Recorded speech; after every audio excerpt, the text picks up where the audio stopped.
හොඳයි එහෙනම් කට්ටියම සාදරයෙන් පිළිගන්නවා අපේ ඊළඟ වීඩියෝ එකට. ඉතින් මේ වීඩියෝ එකේදී මම ඔයාලට කිව්වේ maths කියන පැකේජ් එක ගැන මම කියලා දෙනවා කියලා. ඉතින් ඒක මෙහෙමයි සිද්ධ වෙන්නේ. දැන් ඔයාලට දන්නේ නැති මෙතන JDK එක අපේ libraries වලට add වෙලා තියෙනවා. ඉතින් මේ JDK එකේ තියෙනවා maths කියලා Java math එතන හොයා ගන්න අමාරුයි. කොහොම හරි maths කියලා පැකේජ් එකක්. පැකේජ් එකක් කිව්වත් ඒක ක්ලාස් එකක්ම තමයි. ඉතින් අපිට ඒ ක්ලාස් එකෙන් පුළුවන් පොඩි වැඩ වගේක් කරගන්න. ඉතින් මම ඒක මේකෙම කරන්න යන්නේ අපි ඉස්සරහට මම ඔයාලට කියන්නම් අලුතෙන් ෆයිල් හදන්න ඕන වෙලාවවල් අන්නේ වෙලාවලට මම කියන විදිහට ෆයිල් හදන්න. මොකද කිව්වොත් මේක අන්තිමේදී මේ අපි මෙතන අපි හදන ප්‍රොජෙක්ට් එක ඔයාලගේ ඉස්සරහා ප්‍රොජෙක්ට් වලට උදව්වක් වෙන විදිහට කෝඩ් තියෙන නිකන් පොඩි ඩික්ෂනරියක් වගේ පොඩියට ප්‍රොජෙක්ට් එක හදාගෙන යන්නේ අපි. ඒකින්ද මේ මම කියන විදිහට ඔයාලා අලුත් ක්ලාස් හදන්නේ කියන ලාට අලුත් ක්ලාස් හදන්න. ඉතින් මෙතෙන්දිත් මම ඔයාලට කියන්නේ අලුත් ක්ලාස් එකක් හදන්න මේකට. ඔයාලා මේක අලුත් ක්ලාස් එකක් හදන්න ඔයාගේ මේ පැකේජ් එක කියන්නේ මේ පෙට්ටිය වගේ පැකේජ් එක උඩ ක්ලික් කරලා new ගිහිල්ලා Java class දෙන්න. ඊට පස්සේ එතෙන්ට ඔයා දෙන්න Java math කියලා underscore එක math කියලා දෙන්න. හරි ඒක ෆිනිෂ් කරන්න. හරි ඊට පස්සේ මේ මේකක් ඔයාලට එවි. ඊට පස්සේ ඔයාලා මේකේ main method එක ගහ ගන්න ඕනේ. මොකද කොහොම මේ තියෙන class name එක ඔයා දන්නවා ඇති. මෙතන main කියන method එකක් තියෙන්න ඕනේ මේක run වෙන්න. ඉතින් අපි main කියන method එක ගහමු. public කියලා වා ctr void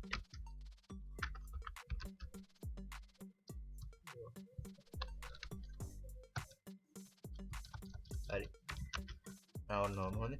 හරි ඔයාලා මෙතන public කියලා pu ගහනකොටම ඔයාලට යටින් පෙන්නනවා public static void main string args කියලා කොනෙන් පොඩියට main කියලා දීවි. අන්න ඒකට ක්ලික් කරනවා ඔයාලට මෙහෙම ලිස්ට් එකක් පෙන්වන්නේ නැත්නම් ctr key එකත් එක්ක ස්පේස් එක ඔබන්න. එතකොට ඒ ලිස්ට් එක පේන්න ගන්නවා. ඉතින් මේක ඉපුවට පස්සේ ඔටෝම main කියන ෆන්ක්ෂන් එක මෙතෙන්ට ඇඩ් වෙනවා. හරි ඊට පස්සේ අපි බලමු මේ math කියන මේකෙන් වැඩ කරන්න කොහොමද කියලා. ඉතින් මම මුලින්ම int variable දෙයක් හදා ගන්නවා. int x සමානයි 5යි y සමානයි 7 වගේ දෙමු. 7ක් නෙවෙයි මම මෙතන 5 නෙවෙයි මම මෙතන දෙන්නම් 4 වගේ දෙන්නම් මෙතෙන්ට. හරි දැන් ඔයාලට මම කලින් වීඩියෝ එකේදී කිව්වා මෙහෙම variables හදන ක්‍රමය. හරි ඊට පස්සේ අපි මෙතනට ගහගමු මේ math කියන ෆන්ක්ෂන් පාවිච්චි කරන්න හැටි. මුලින්ම තාම මම int එකක් හදා ගන්නවා result එක අපේ ගන්න.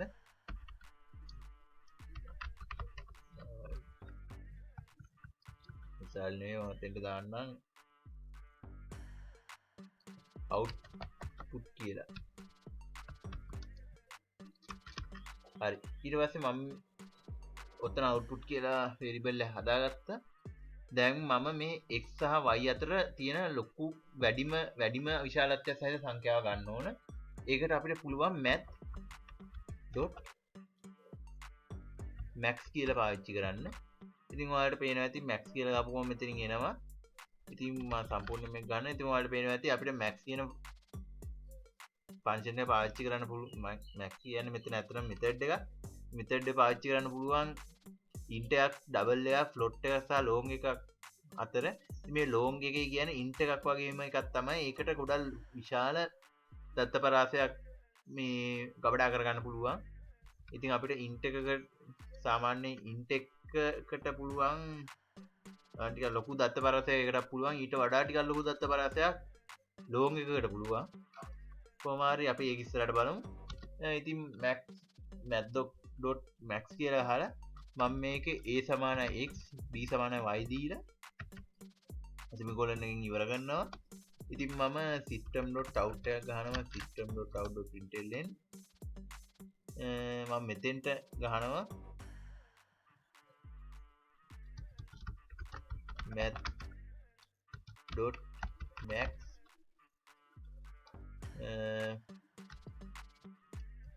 සංගලවරහන් පස්සේ නම් මට බරපතලටම එනවා.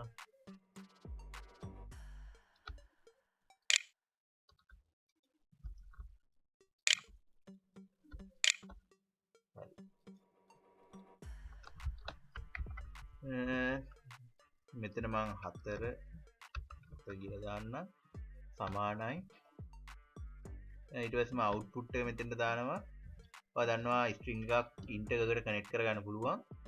ඉතින් මම මෙතන අවුට්පුට් කියලා දෙනවා. ඊට පස්සේ අපි මේක රන් කරලා බලමු. math.max 4.7 සමානයි 7යි. ඉතින් ඕකෙන් ඔයාලට තේරෙනවා ඇති max කියන්නේ මේ 4 සහ 7 අතරින් වැඩිම විශාලත්වයක් තියෙන 7ට. ඒකයි ඒක එහෙම පෙන්නන්නේ. හරි. ඊට පස්සේ අපි බලමු ඒකෙම min එකත්. මම ඉතින් මේකම කොපි කරන්නම් ඒකට. අවුට්පුට් කලින් අපි කරපු එකක් ඉඳ අවුට්පුට් දෙපාරක් අපිට දෙන්න බෑ. හරි. මම මෙතන max වෙනුවට ගහනම් min කියලා. හරි. ඊට පස්සේ අපි බලමු math.min කියලා මෙතෙන්ටත් දෙන්න.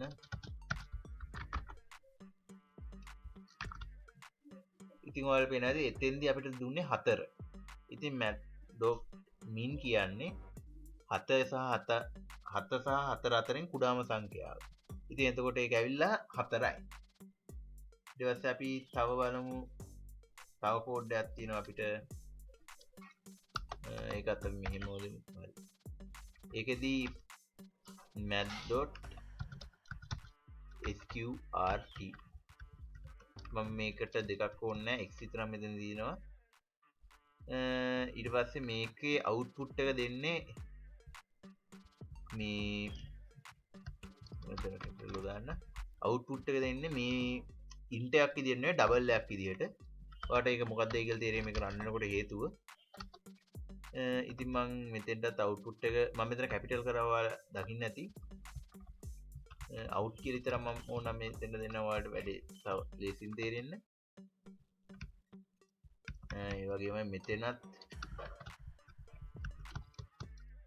හරි. ඊට පස්සේ මම මෙතන math.qrt කියලා දාන්න. හරි. ඊට පස්සේ මම මේක රන් කරන්න. හොඳයි ඔයාලට මෙතෙන්දි පේනවාද 2.0 කියලා ඇවිල්ලා තියෙනවා. ඉතින් මේ වෙනකොට ඔයාලට තේරෙන්නේ නැති කියලා මම හිතනවා මොකද්ද කියලා මම ඔයාලට මේක තේරෙන්න එතන 16 දාන්න. 16 නෙමෙයි. x වෙනුවට 16 මම දාන්නම් මෙතෙන්ට. හරි. එතකොට 4.0 කියලා පෙන්නනවා. ඉතින් ඔයාලට තේරෙනවද මේ මොකද්ද කියලා? මේක ඇවිල්ලා මේක 16 මූලය තමයි මේ 4 කියලා එන්නේ. ඔයාලා දන්නද වර්ගමූල ගැන දන්නවා ඇති අනිවාර්යෙන්. ඉතින් මේ 16 මූලය තමයි මේ එන්නේ 4 කියලා. ඒ වගේ අපිට බෙදෙන සංඛ්‍යාවක් ඇරෙන්න බෙදෙන්නේ නැති සංඛ්‍යාවක් ඕනම් මම 15 දාන්න.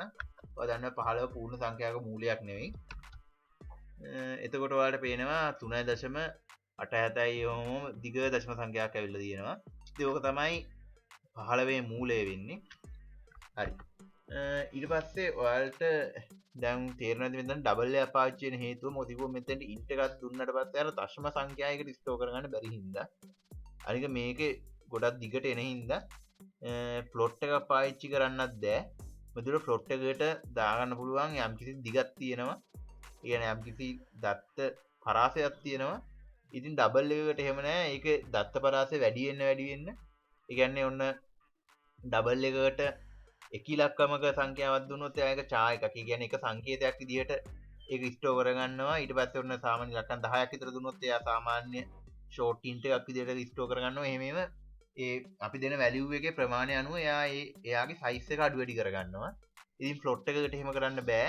ඒකයි මේක ඩබල් එකක් විදිහට අවුට්පුට් එක දෙන්නේ. හරි. ඊට පස්සේ තව අපිට මේකේ ෆන්ක්ෂන් එකක් තියෙනවා. ඒක ඇවිල්ලා math.a අපි මේක ගහලා බලමු. int x දෙන්න බෑ අපිට. අපි යූස් කරා z සමානයි math.abs. ඉතින් මම මෙතෙන්ටත් y දෙන්න. මම system.out එක මෙතෙන්ට ගහන්න. එතෙන්ට මම print කරන්නේ set කියලා දෙන්නම්. ඉස්සරහට මේ function එක මම copy කරලා මෙතෙන්ට paste කරන්න. හරි. y වෙනුවට මම දෙනවා y වලගේ කීයද 7යි. හරි. ඔයාලට දැන් බලා ගන්න පුළුවන්. මේකේ math.abs සමානයි 7යි. සමාන මට දානම තුන කම නැහැ 7යි කියලා තමයි මෙතන output එක අපිට ඇවිල්ලා තියෙන්නේ. ඊට පස්සේ සමාන ලකුණ දාගන්න. හරි. එතකොට ඔයාලට තාම පොඩක් මීටර් නෑ මොකද්ද කියලා මේ කියන්නේ. ඉතින් මම මේක ඔයාලට පොඩක් මීටර් වෙන්න ඍණ 7 කියලා දාන්න. මම මෙතනට ඍණ 7 දාන්න අපිට output එක ලේසියෙන් බලා ගන්න පුළුවන් හින්දා. හරි. ඊට ඔයාලට පේනවා ඉතින් මේකේ output එක 7 එන්නේ. ඉතින් මේ ABS කියන එකෙන් කියන්නේ අපි මොකක් හරි ඍණ සංඛ්‍යාවක් දුන්නාට පස්සේ ඒකට සමාන වෙන ධන සංඛ්‍යාව තමයි මේ ABS එකෙන් අපිට ලබා දෙන්නේ. ඉතින් අපි මොකක් හරි ඍණ 4.7 කියලා දුන්නා. එතකොට මෙයා plot එකක් විදියට අපිට දෙනවා plot එකෙන් double එකක් විදියට අපිට දෙනවා අපිට output එකකින්. එතකොට අපිට int නෙමෙයි අපිට පාවිච්චි කරන්න double කියලා. ඒ විදිහට අපි දෙන ඕනම මේ ඍණ සංඛ්‍යාවකට සමාන ධන සංඛ්‍යාව තමයි මේ ABS කියන එකෙන් ලබා දෙන්නේ. ඉතින් math package එකේ ওই ටික තමයි අපිට input සහ output විදිහට ගන්න පුළුවන්. ඊට පස්සේ අපිට output දෙන එකක් තමයි math වල තියෙන random කියන function එක. ඒවා random කියනකොට සමහර වෙලාවට ඔය සාමාන්‍යයෙන් තේරෙනවද random කියන්නේ විචල්‍යයක්. ඒ කියන්නේ මේ random කියන function එක අපිට දෙනවා යම් කිසි විචල්‍යයක්. හරියට අපිට අගයක් කියන්න බැරි විචල්‍යයක් එයා දෙනවා. දැන් අපි මේක ගහලම් බලමු. මම ඒක double එකක් පාවිච්චි කරන්න. double rand සමානයි math dot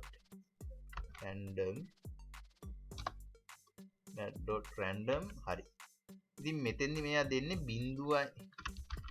බිඳුවයි දශම බිඳුව හරි 1.1 හරි ඒ අතර තියෙන මොකක් හරි සංඛ්‍යාවක් මෙයා මේකෙදි රිටර්න් කරනවා.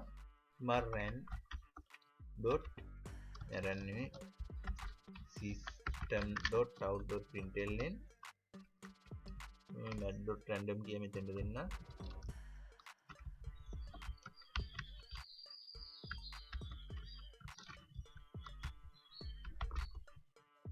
හරි. මම මේක print කරන්න. හරි. ඔයාලට පේනවා ඇති 0.78යි ඒ දිග දශම ගාණක් මෙයා දීලා තියෙනවා. ඉතින් මම මේක ආයෙම run කරොත් 0.83යි ගාණක් දෙනවා. ආයෙම run කරොත් 8.2යි 3.1යි 9.3යි 9.7යි 8.6යි එහෙමම එක එක විදියට මෙයා දශම සංඛ්‍යා ලබා දෙනවා. ඉතින් මේක තමයි මේ රැන්ඩම් එකෙන් සිද්ධ වෙන්නේ. මෙයා 0.1ත් අතර මේ රැන්ඩම් සංඛ්‍යා අපිට ලබා දෙනවා. මැද්දට රැන්ඩම් එකෙන් එහෙම තමයි සිද්ධ වෙන්නේ. ඊට පස්සේ අපිට තව තියෙනවා math.round ඒ වගේ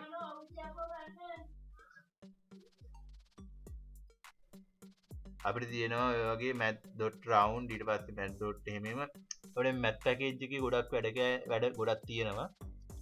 මම තව එකක් පාවිච්චි කරන්නම් math.round දෙන්න int round කියලා දාලා math.round මෙතනදි මම float එකක් දෙන්නම් 4.458යි f 4යි නෙමෙයි මම මෙතන දෙන 6.58 කියලා system.out.println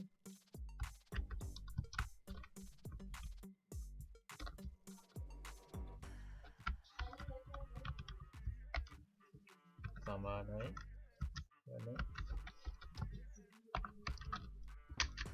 rounded කියලා මම දෙන්න. හරි ඉතින් මෙතෙන්දි කරන්නේ round කියන එකෙන් ඔයාලට තේරෙනවා ඇති දැනටම round කියන්නේ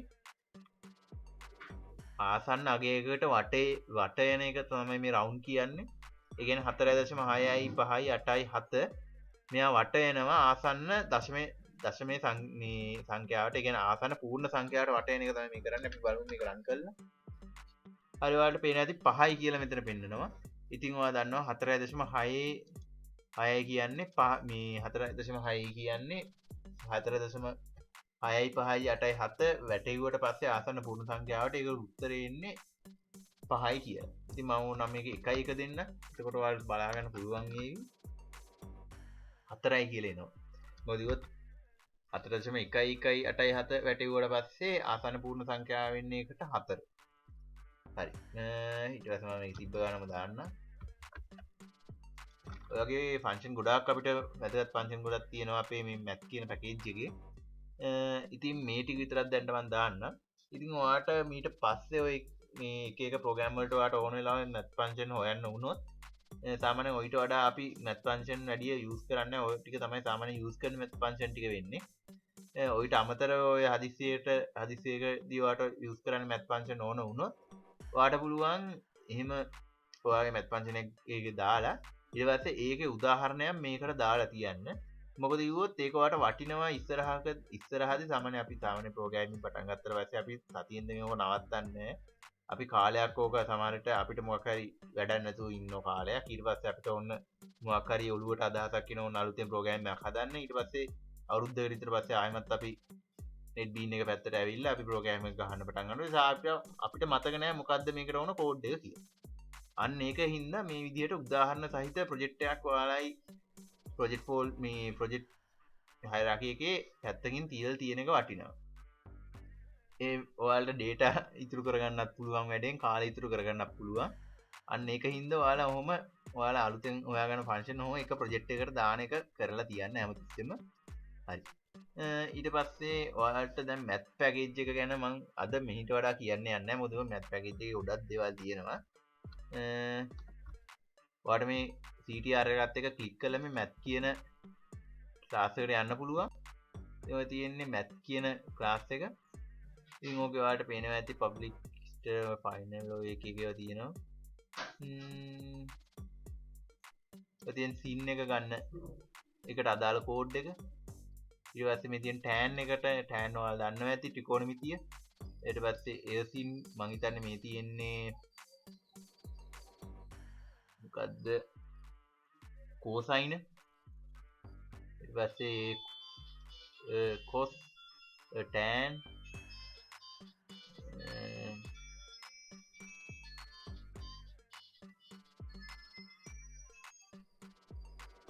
ඔයාට මෙහෙම ගොඩක් දේවල් තියෙනවා.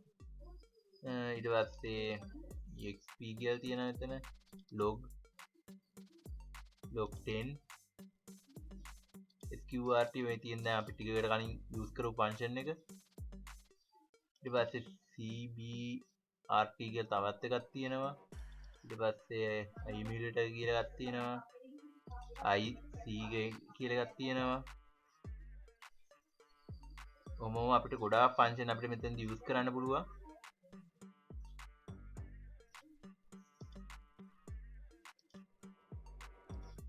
හරි.